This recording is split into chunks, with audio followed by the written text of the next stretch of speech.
اساتذہ کرام چونکہ مجھ سے جو منسلک ہے وہ مجھ سے بیعت ہے، اور اگر کوئی میری گفتگو کو سننے والا ایسا ہو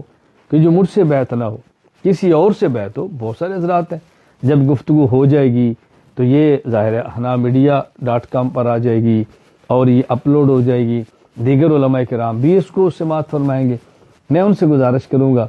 کہ آپ کسی شیخ سے وابستہ ہو جائیں، بیعت کا تعلق قائم فرما لیں، اور اپنے شیخ سے پوچھ کے کچھ کتب دوران تدریس اپنے مطالعہ میں رکھیں،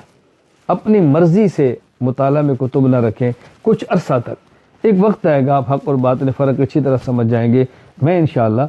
مطالعہ کے حوالے سے کس کتاب کا مطالعہ کرنا چاہیے، کس کا نہیں کرنا چاہیے، پھر کسی مجلس علماء کرام سے خصوصاً تفصیلی گفتگو کروں گا۔ فی الحال میں عرض کر رہا ہوں کہ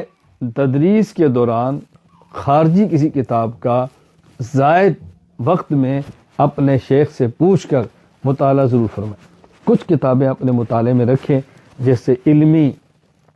آپ کی تشنگی بجھے، عملی ترقیات ہوں، فائدہ ہو، اس کا بہت زیادہ اہتمام کریں۔